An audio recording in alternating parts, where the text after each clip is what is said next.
Hey everybody, it's Dr. Eric Ball-Cabbage, and I'm joined by my co-host, Dr. Erica Ringelman. We're back for another episode of Thyroid Answers podcast, and we're joined today by my dog, Jax. You can hear him in the background barking at the UPS man. No.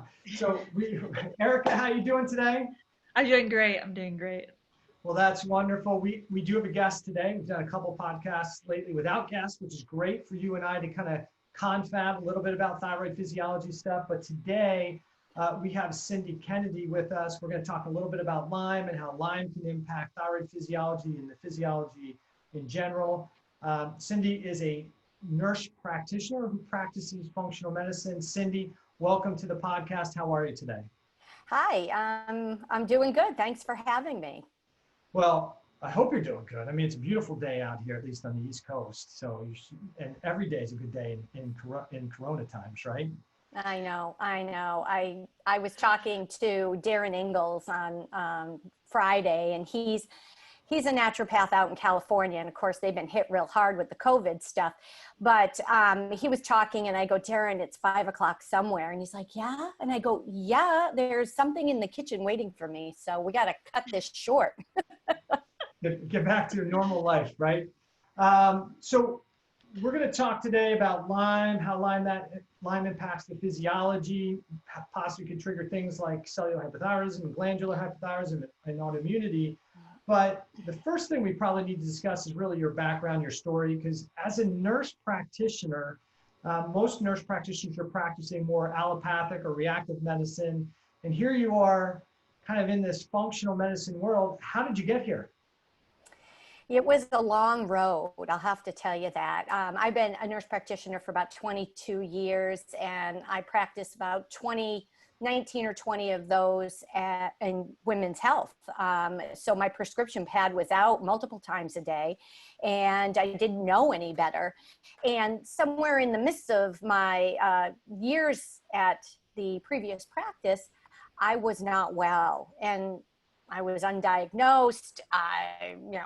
I went from multiple practitioners until finally I was diagnosed with a clinical case of Lyme disease. My labs were not consistent with what the Center for Disease Control requires. So I started treatment, and it was just multiple antibiotics, and that was not working very well. But most times you're told you have to get worse before you get better. So I just hung in there. And I ended up with a specific Lyme specialist in New York and a PICC line, and wow, that just knocked me for a loop. And so at that point, there was not a lot of information out, when you were searching Dr. Google. And so I started thinking to myself, there's got to be a better way. There must be more information. And so I started my own podcast, Living with Lyme, so that I could get credible people to give credible information so people could help themselves take care, of themselves. Because if you're not your own advocate, that's the biggest problem. And if you don't have that knowledge. So as things went on and I started realizing the importance of lifestyle, the importance of nutrition, I started, taking more courses and going to conferences. I was like, there's a big disconnect here, and we're doing more harm than good writing all these prescriptions. And, the biggest thing that happened to me is when I found out how bad PPIs, proton pump inhibitors, are for your gut, and down the road, what happens, I was like, wow, there's got to be more. So, I've been training with the School of Applied Functional Medicine. I finished a course with the Institute of Functional Medicine as well. And here I am. I opened a new center amidst this crazy COVID crisis. And so working a lot with detox, with sauna therapy and biomat therapy. And we have a bunch of practitioners here. And this area, I'm in Massachusetts, where it's well known for Lyme disease. So, that avenue should prove to be important as well. So here I am, went from the prescription pad to the let's connect the dots kind of thing, and spend a lot of time with patients. That 15, 20-minute slot has now grown to an hour and a half. Yeah, that's awesome. I think that so many practitioners who get in this realm, it often starts as a personal journey. I know I've suffered from clinical Lyme disease as well, and I didn't even know about it. And I've seen it over and over with my patients, is that it's often a realm that so many people, just like hypothyroidism, goes undiagnosed. Unless you have that big bullseye rash and you have that, tick bite where you know that it happened, it often really missed. And people don't think like, I even get people who say, oh, well, I had it 30, 40 years ago, but it doesn't bother me now. But yet they still have all of these symptoms. They think just because they took one round of antibiotics that, they're good now. And it's often led to more chronic Lyme disease or even chronic other problems. Can you give us a brief history of, you know, how Lyme came about and how it's changed over the years, the way that people look at it and how it's managed? That's a great question. I mean, if you go back to the very beginning in the early 80s, Dr. Willie Berdorfer was the one that identified a crop of kids with rheumatoid arthritis kind of issues. And from that point, it occurred in Lyme, Connecticut. That's where the name came. And in terms of evolution from there, we see more and more of these ticks just expanding, expanding, expanding. So, it went from one area and then spread a little bit to now we know that Lyme disease is all over the world. And, at one point it was funny because Canada said they didn't have Lyme there. And I was wondering to myself, if birds need to show a passport before they can fly over, the line there, and we know that all kinds of animals carry these ticks. And it's not so much that, that the ticks are infected. It becomes that these animals are carrying it. The ticks feed on them, and these animals are carrying the Lyme bacteria, but they're not sick. And that really always makes me crazy. What is it in their anatomy? What is it that allows them to carry it but not be sick? So, as time has evolved and things have gone out, there's a whole bureaucratic issue that goes along with Lyme that we don't have enough time to talk about. But I can tell you that the development of the lab tests have still not met what the need is in terms of their sensitivity and specificity. So what's happening in the real allopathic world is someone might present with symptoms. They are sent to their lab, their hospital lab or whatnot. The lab tests come back negative or a little positive, shall I say. And if they don't meet the appropriate criteria, it's passed off that it is not Lyme disease. So we really still have a problem in terms of it being identified, especially as a clinical diagnosis, not so much that you have to rely on the lab work. There's certain things like, anemia. We know that if your hemoglobin hematocrit and your ferritin levels are low, yes, you have anemia. You don't have to, guess at that. But when it comes to Lyme disease and the testing, it really, really is not that accurate. So you really need to go outside of the general lab and go to specialty labs that are out of pocket for the most part and are a bit more researched and more specific for Lyme. So most people are going to get like the standard, like Western blot, right? If they go to LabCorp or Quest or general labs, what are the other types of tests that somebody should be maybe looking for? Especially if they're talking to somebody who says, I specialize in Lyme. Obviously, we're thinking that maybe the Western blot is not the most accurate test to give a good reflection. Is there a better type of testing that you recommend, or a better types or different labs that specifically say, hey, these are the types of labs that are going to run more appropriate tests? Right. I mean, the best bang for your buck is to send your blood work out to IGeneX in California.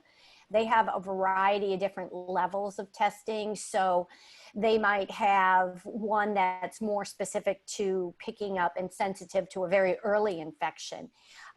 They have some tests that do just the antibodies, IgM and IgG.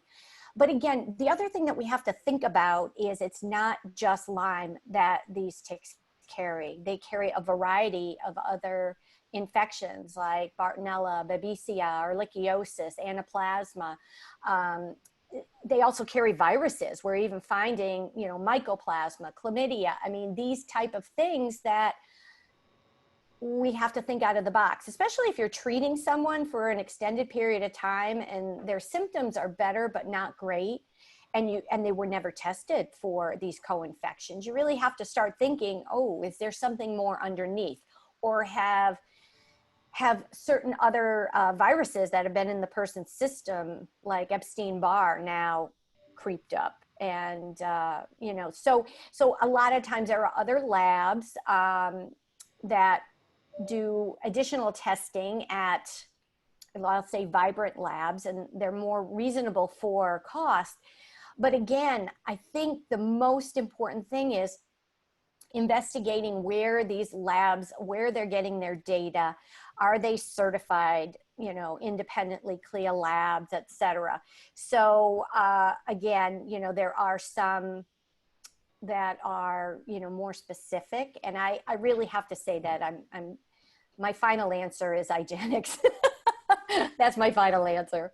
I think the best thing that, you know, for the listener to understand is just because you go to, you don't have a bullseye, you go get a Western blot test done, it doesn't necessarily mean you don't have Lyme. It doesn't necessarily mean you don't have one of the co-infections. And let's face it, what gets measured gets managed. So if you don't measure appropriately, you're not going to be able to detect it, and therefore it's not going to get managed. And one of the worst things that I think we can all agree on is just saying to somebody, well, we don't know, but we'll just put you on antibiotics for the next 30 or 60 days and see what happens, because that has not only intended consequences potentially, but unintended consequences. And it may be what's creating the problem, maybe be a significantly different thing, right?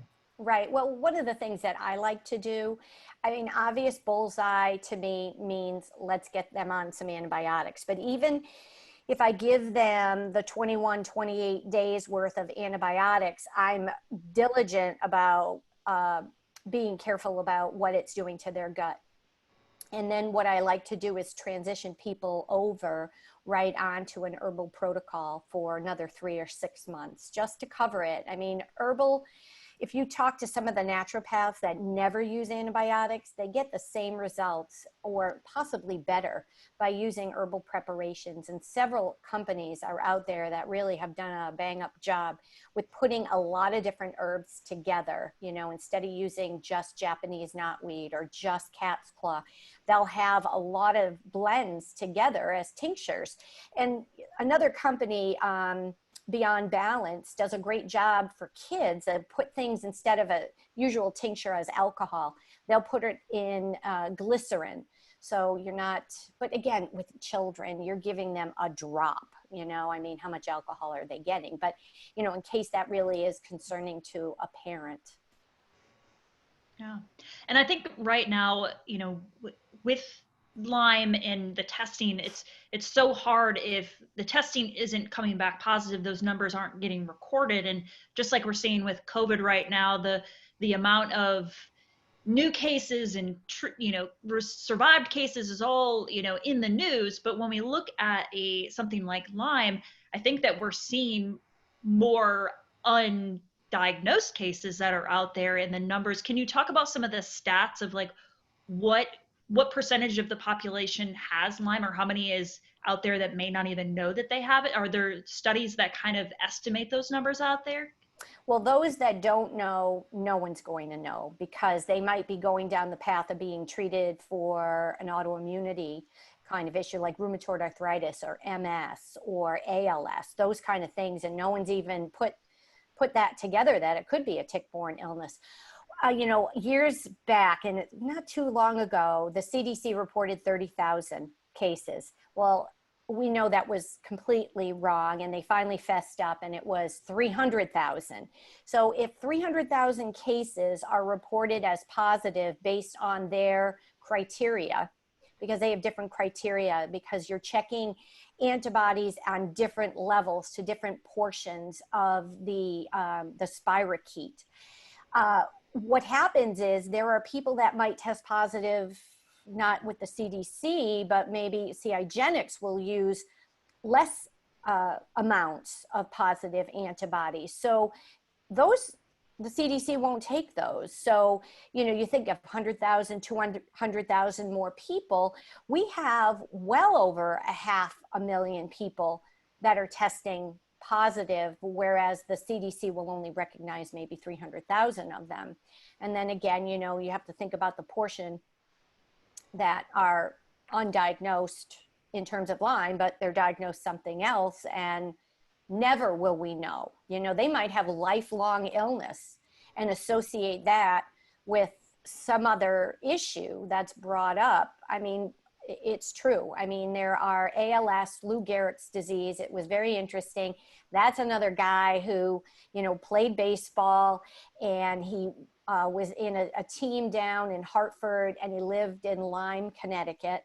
So put those dots together, and you think about that he may very well have had Lyme disease, and it manifested itself in a neurologic issue, and was diagnosed with ALS. So, you know, you really have to be a clinician, and you have to be a super sleuth, and you have to really look at that person, that individual. What kind of risk factors do they have?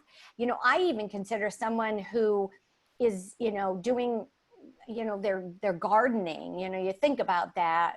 Do you have a dog that you let off leash and they roam into the woods? Well, that's a risk factor. Do you yourself hike? Do you do tick checks? And when people are like, well, you know, do you use anything on your clothes? Are your clothes impermeated or permeated with tick repellent kind of stuff? You have to think about that, because people don't always, like you said, react. Less than 50% people react with a bullseye. And certainly you could get bit in your scalp, and, you know, like, look at this crop of hair. You're not going to find a bullseye. Eric, maybe we could on you, which would be good. Or maybe the tick bit you where the sun doesn't shine, right? And you never see a bullseye there. And again, it's interesting because people will also come up with not the bullseye, but they'll start having just generalized weird rashes. And most people would say, well, it's obvious you have an allergy to something, you know, you got to change your beauty product or whatnot. But it may very well be associated with an immune response in a different way. So because we talk a lot about thyroid physiology on this podcast, we have in your practice, I mean, Erica and I see people that have a correlation. Do you see, because you're looking at a Lyme, maybe a higher propensity of people who are coming because they either feel or believe they have a Lyme issue.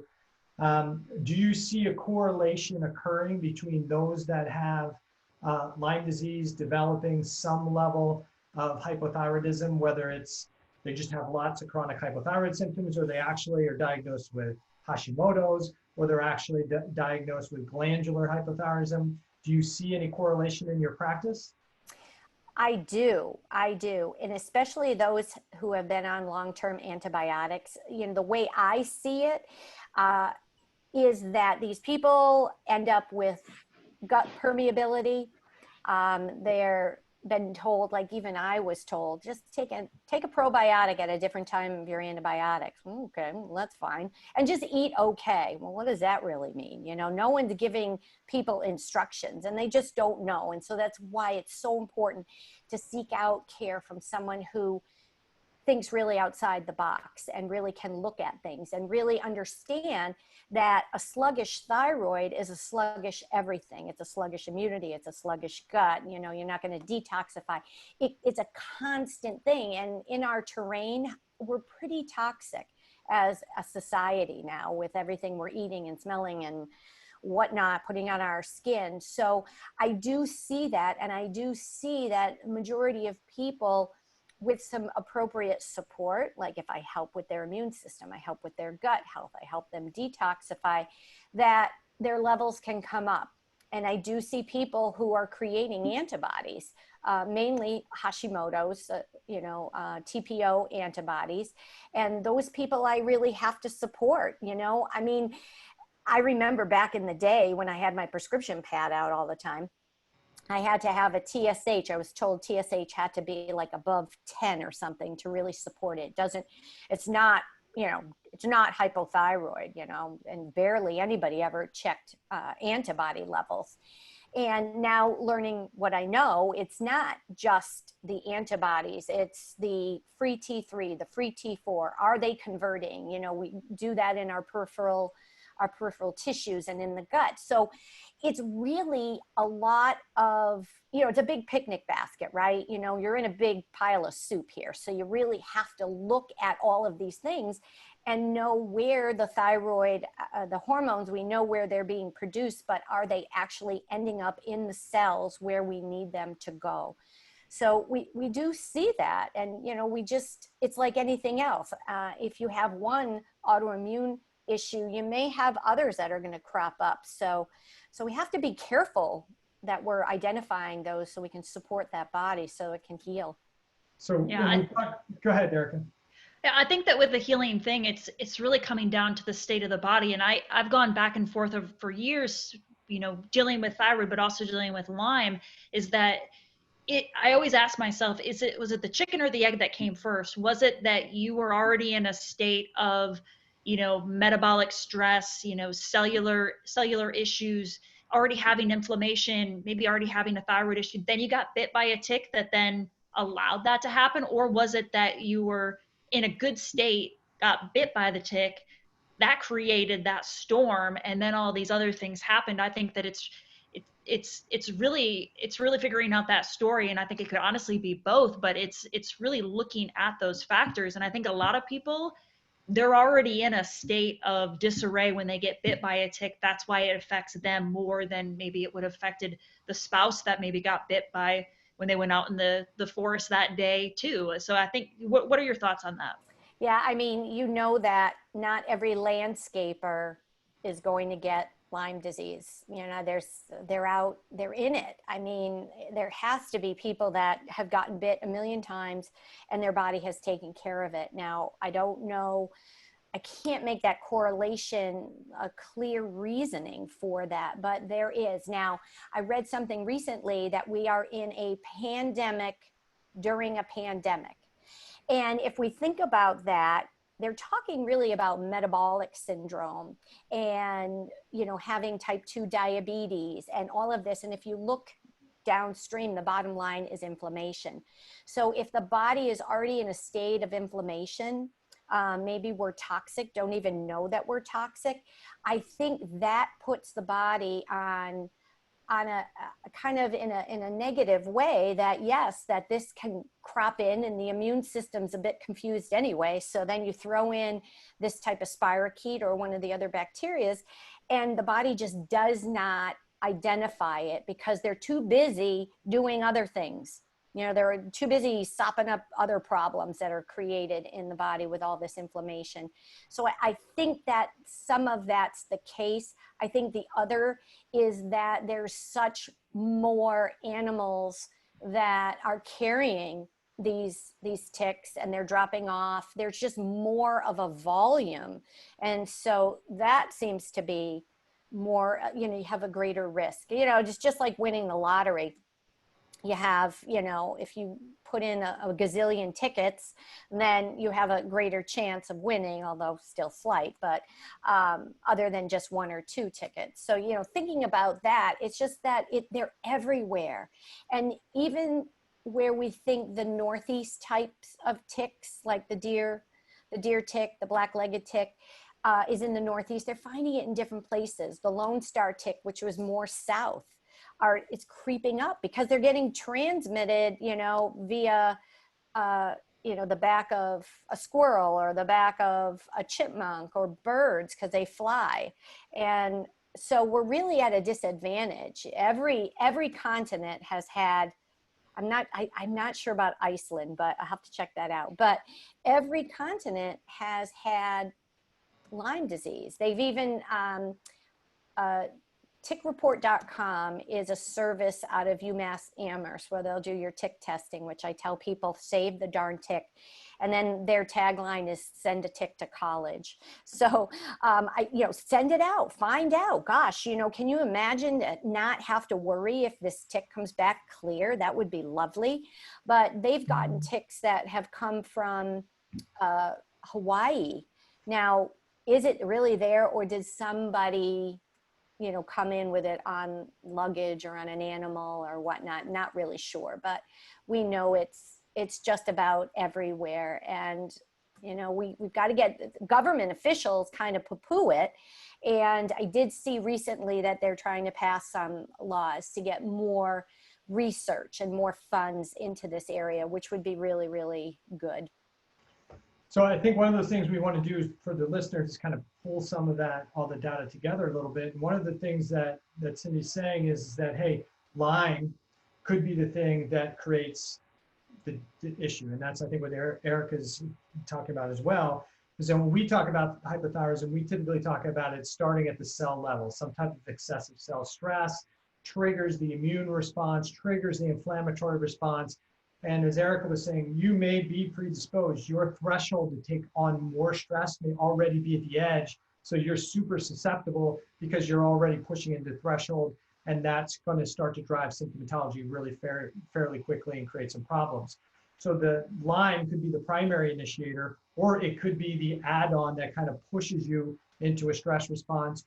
Or the third option is that you are already in a cell danger response and the body just couldn't even adapt or address it.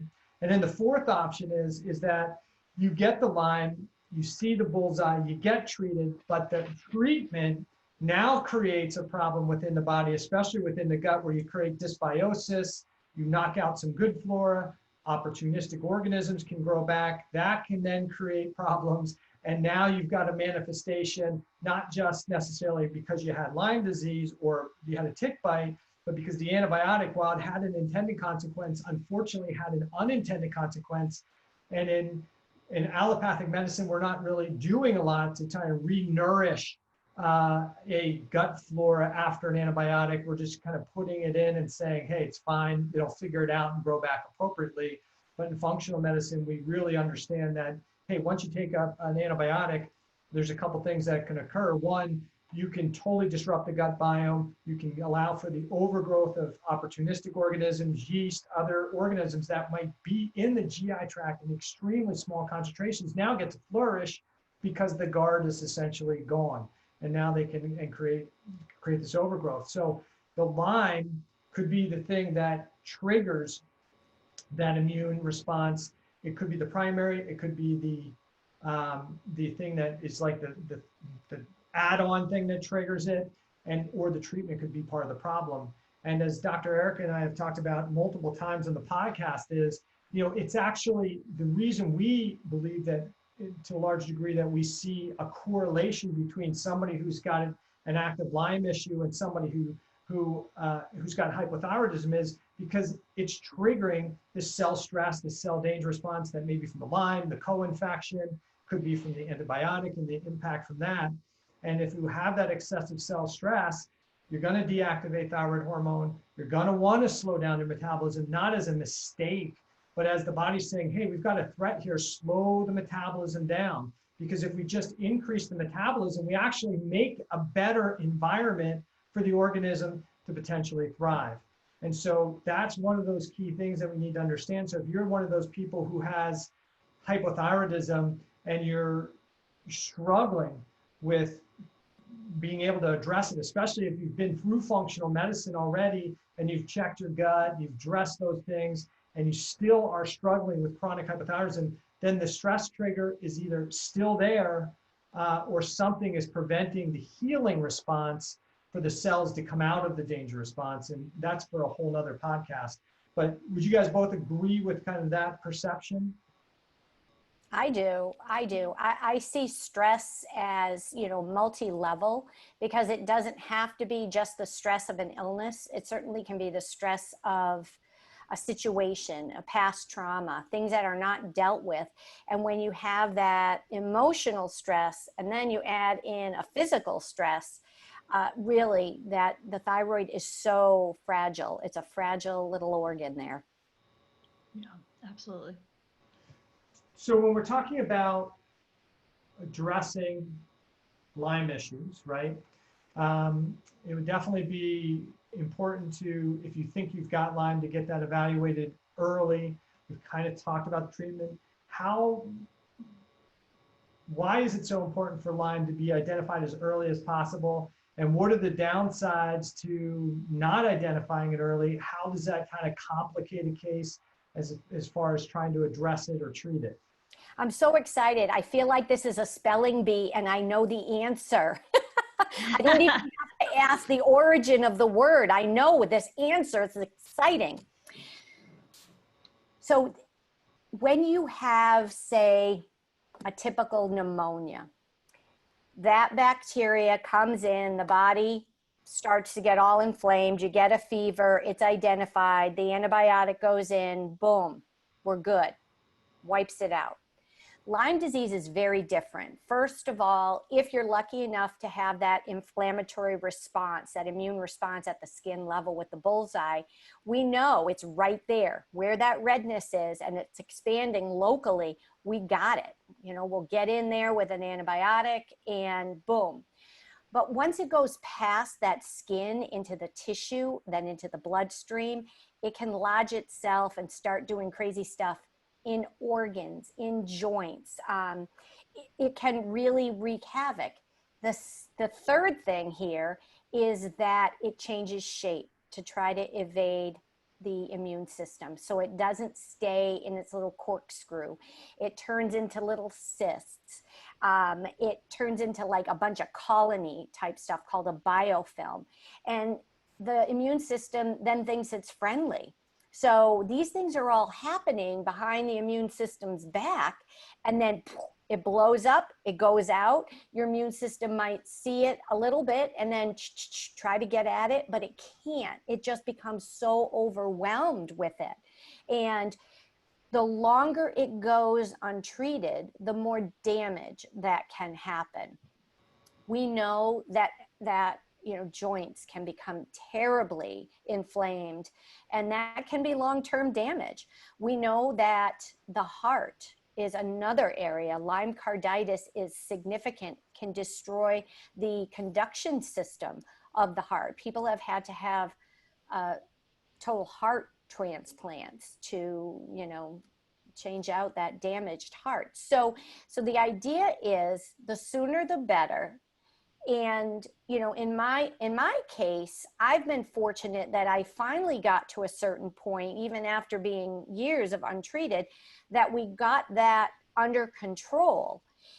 And then if you're not getting better after a typical treatment, which for every person, it's a little bit different, and it's not an underlying additional tick-borne infection, you've got to start looking for environmental things.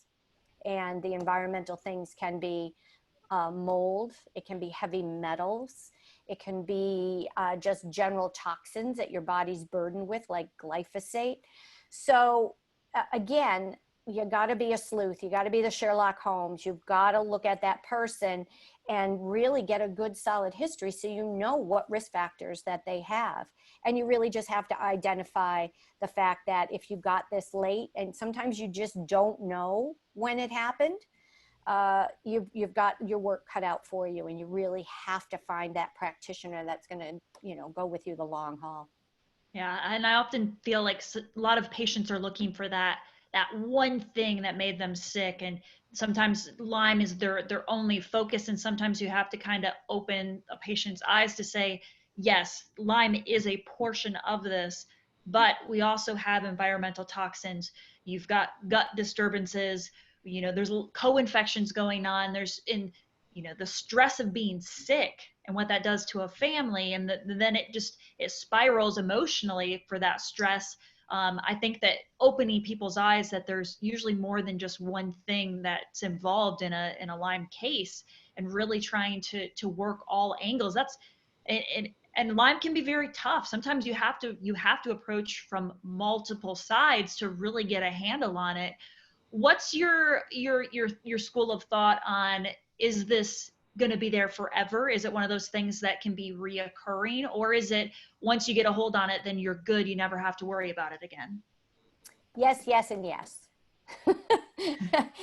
Yes, for some people. I mean, everybody's different. And if we could measure the, if we could just take pieces of the body out and say, okay, what's happening at this moment? Can we change that?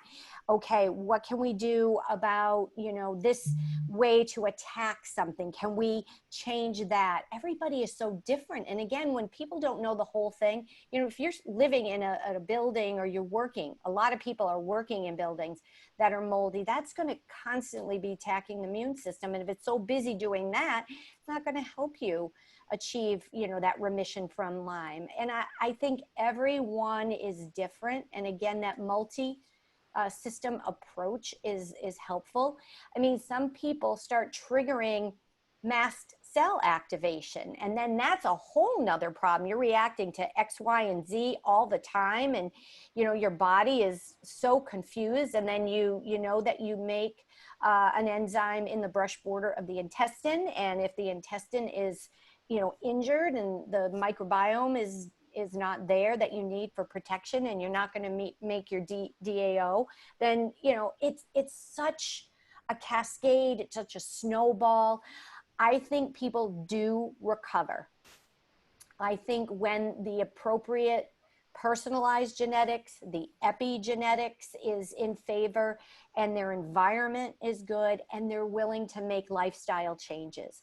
Functional medicine, truly, there's a big benefit when you have that person buy in and understand the importance of lifestyle medicine. You can't, the body was never intended to eat bad food all the time. It doesn't provide the right nutrients that help the body, work. So all of this processed stuff, we weren't intended to live in an environment where we're constantly bombarded by toxins, the food we eat, the air we breathe, what's in the water. All of those things put people at a disadvantage from healing from something. And again, past traumas, emotional stress, God forbid somebody, which happens a lot in a family, gets sick, has an entire family disruption. There's a divorce that's happening. How is that person ever going to heal when they're so stressed? And identifying all of these things when you're talking about the appropriate changes in your lifestyle is really, if you can get that person to buy in and they really work at it, and you have a good support system and a good network and, a lot of hand holding, I think people will do okay. Yeah. And I think that I'm sure you've seen these patients. I've definitely seen them where Lyme patients have had this for so many years, and they're brittle. I mean, they react to everything. You can't put them on a supplement. You can't, half the foods they ate, they react to. And sometimes, just we've talked about here on this podcast before, when it comes to thyroid stuff, sometimes you just have to start so basic, like just working on one little thing at the beginning. I'm sure that you've seen those patients. What's your approach with somebody who is just reacting to everything? What do you normally start with? Well, one of the first things we do is elimination diet. We really try to pare that down and know what is bothering people on that level. I do like to get as much labs via a standard test so they can use their insurance. And I start very low and slow. By far and large, the world is D deficient. The world is magnesium deficient. So we go very, very, very slow. I don't throw probiotics at people. I think that's one of the last things to do, because you can really set people off with that. So just a very slow and gradual approach. I have to preface with these people right from the get-go, it's not a one and done. You and I are going to be working together for anywhere a year and a half. It is not an overnight sensation. It's a very rare occasion that someone walks out with a few things, really works at it, and they're all of a sudden all better. It really takes time. And people don't understand that they didn't get there overnight. It didn't happen overnight, but you'll have people address it with, well, everything was fine until I had that car accident. Everything was fine. Or I've never had this before. Well, of course you've never had it before, because this is the time that everything was prime, and now you have it, and now we have to deal with it. You know, in allopathic medicine, I had many ladies come to me and say, I don't have time for this chronic vaginitis. I don't have time for this. Just give me something so it'll go away. And little did I know that a lot of this chronic stuff relates to gut health. If I had only known, you know, instead of giving women a ton of, you know, antifungals and a ton of Flagyl, metronidazole, antibiotics, you know, who knew? So it's interesting, but I'll tell you, the biggest change as practicing functional medicine is when I would call some of the primary care people as the gynecology person. The phone call would go, hey, Cindy, how are you? Yeah. Oh, yeah, she's a lovely lady. That's great. Okay, so now the phone calls go from Cindy Kennedy, the functional nurse practitioner. Yeah. You giving them a lot of supplements? Well, what do you want from me? So you're barking upstream, you know, you've got to have that patient, you've got to educate that patient so that they can be prepared that not only is it the long haul, but we may get some pushback from the primary care people, or if you're working separate with some other specialists, that, you know, you've got to be able to understand that they're just different philosophies. I want to, again, tie some pieces together, because there, you know, some of the people will be like this person doesn't have anything, but I've got mold issues, Lyme issues, I've got heavy metal issues, I've got hormone issues, I've got thyroid issues, I've got gut issues. Why do I have all of this stuff going on? And I think that's really important, because some people get frustrated. They go from one practitioner who identifies one thing, they're not getting better. Another practitioner identifies another thing. And so they're frustrated. They may have already been evaluated for Lyme and treated for Lyme, and yet they still don't feel better. And they go to somebody else, and they go, well, you got chronic GI dysbiosis, you got leaky gut, you got food intolerance, food sensitivities. They address that, they still don't go better. They go to somebody else, and when you have hormone dysregulation, and that's part of the problem. Somebody else, and it's heavy metal toxicity. And so they're like, how could I have all of these things going wrong?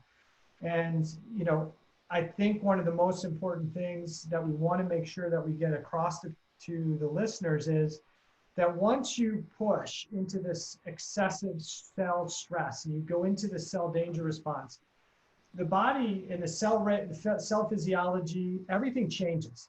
So you're not in a state of balance and peace and harmony in the body. You're not into what we call like more power plant, make energy and rebuild tissue mode. You switch into more of a defensive fight or flight inflammatory mode. And that's the normal operating system when the cells and tissues are under stress. And so sometimes we look at it like, hey, we want to force this stressed or toxic, or this body that's under stress, back into its normal regulating mode. And we can't do that. We have to address the root cause issues. But the reason, in my opinion, and Cindy, I'll get you to respond to this in a second, is that the reason we see people who have Lyme also have mold, also have heavy metal toxicity, is because once we're in that fight or flight defensive mode, that cell danger response mode, your body isn't in detoxification mode. That's not part of the fight or flight response. It's not part of the cell danger response. That is really part of the kind of non-stressed homeostatic response. So heavy metals do potentially build up because your body's not getting rid of them. Normal physiology kind of gets shut down. Why do you develop hormone dysregulation? Because hormone regulation isn't really important in a fight or flight mode. We're in survival mode. We're not in pregnancy mode. Why does digestion get compromised and dysbiosis occur? Well, because digestion is not part of a normal fight or flight stress response. So the body starts taking energy away from these other systems and this normal homeostatic regulation, and putting energy towards the cell stress or cell protective response. And so there's less for these other systems. And unfortunately, over time, those systems start to break down. And as they break down, then we see another issue, we see another problem. And I think that the other part of that is, as we start to do repair, sometimes we take away the support too early, because the last phase of repair is to restore the communication between cells. And if we don't restore the communication between cells, now we just have cells in a tissue that aren't working together. And until we get that proper cell-to-cell communication together, you really can't fully heal and repair. And I think sometimes for people who are struggled with chronic Lyme or chronic infections or whatever it is, they've improved some, but they haven't gotten to the point where they've actually totally restored cell-to-cell communication. So the body hasn't fully recovered. So it's more likely it's going to either still continue to have problems or break down. You want to can you talk on that a little bit? Well, I've seen people feel wonderful and then they have a setback because something has entered into their environment. I had someone who was being treated for mold and doing their binders and, you know, good nutrition and exercise and things like that. So things were all good, but then ended up deciding to paint. And after painting, a few days later, really, what I would think, got massively inflamed and just put this person basically into another cell danger response because they couldn't detoxify. They couldn't get rid of this. And so it caused a cellular reaction where it put them, you know, I'm exhausted, I don't feel good. And it took time to process that out. And so I think that it's very difficult as you're healing to decide, when are you all done? You know, when are you going to be, you know, when can I stop this treatment? So for me, I always try to taper things down. I don't try to take things away too quickly. And I really emphasize really getting that personal, emotional, and that physical stress. I mean, people think, oh, they got to exercise so much, you know, well, that's not good when you're trying to heal, but people don't understand that. So it's really about educating people and letting them know how it impacts. If you can tell people and explain it so that they can understand it and it makes sense, then I think the healing can take place in a better way. So a couple of things because we're gonna wrap this up. But if you had to give some advice to somebody who, regarding identifying Lyme physiology problems or potential Lyme infection or co-infection, and maybe a couple key things to consider as far as recovery, I definitely want to leave this on a high note. Like, hey, you can recover and do well. You see people recover. Eric and I see people recover. We see people's thyroid physiology recover. So, like from a testing or treatment standpoint, what would the recommendation be? And then from a treatment standpoint, it's something that they can do. What would be like 3 things that maybe you would recommend to somebody who's thinking maybe they might have a Lyme issue? What would be 3 things you could have them or tell them to do that they could be proactive? Well, number one, if you think you have a problem like Lyme disease, discuss it with your primary care doctor and absolutely get some standard testing that the insurance company will pay for. If that proves to be negative and you're still not able to identify, then you need to find a practitioner that will send labs out to a specialty lab. While you're waiting, it's just incredibly important to sleep. If you're so stressed, you're not going to make the appropriate melatonin. So take a little bit of melatonin an hour before bed so that you can help yourself sleep. Hydrate yourself. Stay hydrated. All your cells need water. And try to work on being mindful. Those kind of things will help you identify what your personal needs are. And there are nice apps out there like Headspace or Simple Practice that you can utilize to get used to getting your body out of that fight or flight and into that kind of parasympathetic rest and digest. That's the only place you need to be to heal. And for some people, if they start having better nutrition and better stress management, you know, sometimes people will start to get better and it wasn't Lyme in the first place. I think that's a great place to end, because those are the things that Eric and I talk to people on the podcast about all the time. If you want to try and address with your health, especially from a personal perspective, start doing the things that you can do and control to reduce stress on the system. It may not always be the fix, but really it's not about removing all the stress from your life, but it is the idea that you have to get that stress load low enough so that the body can actually lose that danger response and start to get into a healing response. And most people never get to a point where they can actually start into a cell healing response. They're just in chronic cell danger response. And we're often doing reactive medicine versus more functional type medicine or preventative medicine to try and maintain health or keep from getting sick. So I think that's a great place to end.